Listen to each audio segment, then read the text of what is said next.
This is the COMA Girl Daily Podcast, written by Stephanie Bond. July 29th, Friday. When Dr. Tyson came in, I was sure she was going to announce she'd been in touch with the neuroscientist at Walter Reed and I'd been approved to receive the concoction of drugs my brother Alex had mentioned. Instead, it appeared to be a routine check of my vital signs, probably for insurance purposes. I was weighed.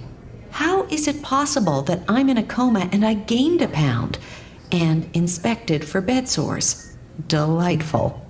My nails were clipped, my head bandage was changed, and I got a head-to-toe rub down with moist wipes.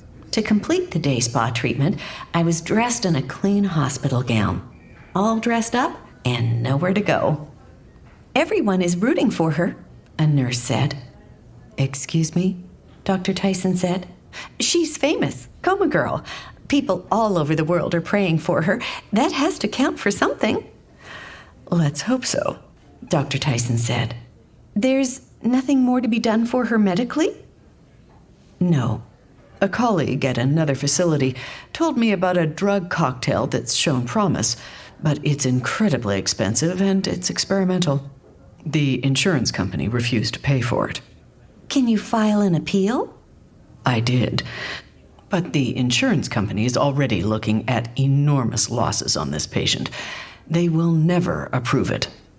"Won't she get a lot of money from the professional football player who caused the accident?" "That's none of our business," Dr. Tyson said.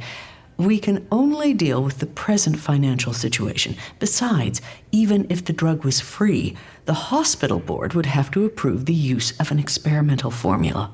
And I can't remember the last time they did that. Too much liability." So the brain cocktail was not an option. Sigh.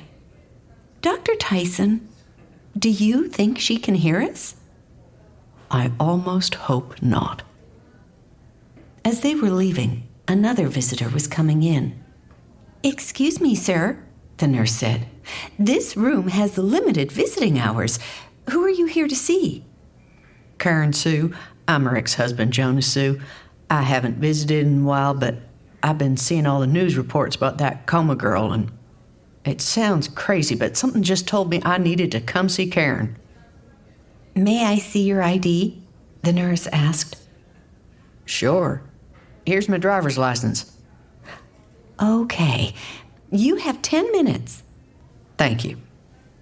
He walked over to Karen's bed and began talking to her, slowly at first, but then he picked up momentum.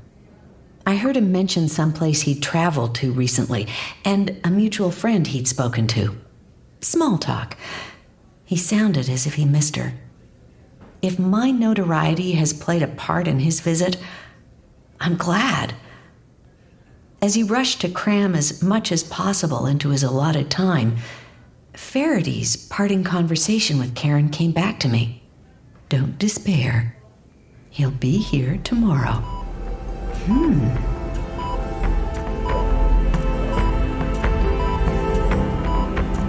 It's Stephanie again. What do you think will happen next in the COMA Girl Daily Podcast? Be sure to subscribe now so you don't miss a single episode of this 6-month saga. And check the show notes for more information about COMA Girl ebooks and the complete audiobook, plus links to other serials I've written. Thank you for joining the COMA Girl Party. This is going to be so fun.